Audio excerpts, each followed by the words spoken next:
Guys,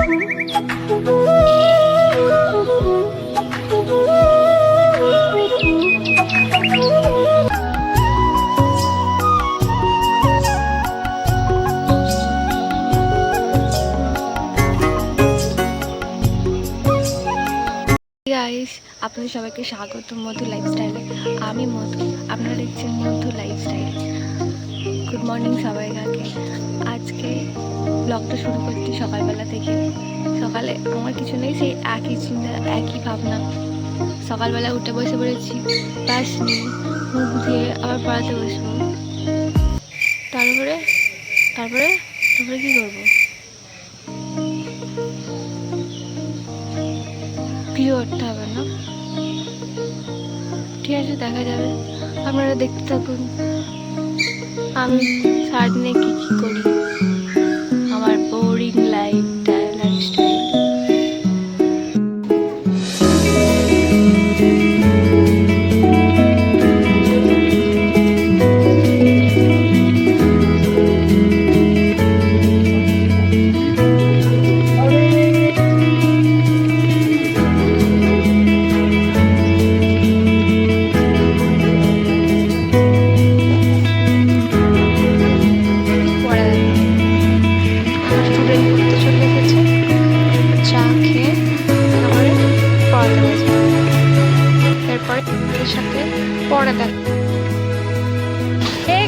আমরা সবাই যাচ্ছি এখন পার্কে মোমো খেতে। সবাই চলে আসছে। মোমো কিন্তু মধুই খাবে, পয়সা নেই আমার কাছে, কিন্তু সবাই বাসন মাজবে গিয়ে। গাইস, আমরা সবাই মোমোর দোকানে চলে এসেছি। হচ্ছে মোমোর দোকান, ওইখানে আমার খদ্দের। দেখো, দেখ একবার। ওই দুপুরি তোকে মোমো দেওয়া হবে নি। আমাদের মোমো চলে এসেছে। এই সব থেকে মোমোর তো খা না, আমি তো ভিডিও করছি।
বন্ধুরা, এর সাথে দেখা করুন। এ হচ্ছে লালি, যে কিনা আমি মোমো খেতে আসলেই মোমো খেতে চলে আসে। কিন্তু আজকে মোমো খাবার সময় একে দেখতে পাইনি, কিন্তু পরে সে মোমো চাইছিল বা খাবার চাইছিল, তাই জন্য একে আবার মোমো খেয়ে দিয়ে দেবো।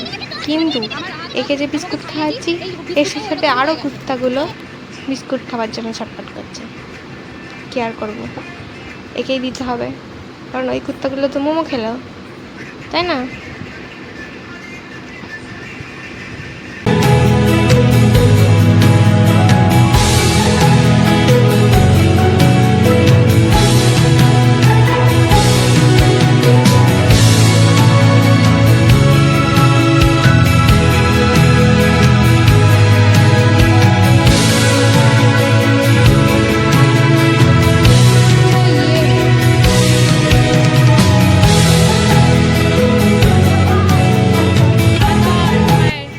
রাস্তাতে বাড়ি ফিরে যাওয়ার সময় মায়েদের ছোটবেলার হন্টেড জায়গা কথা মনে পড়ে গেল। এটা নাকি আমার মায়েরা যখন ছোট ছিল তখন এই জায়গাটা নাকি ভুতুড়ে ছিল। দাদুদের কাছে শুনেছি এখানে নাকি দেখা যেত রাতের বেলা।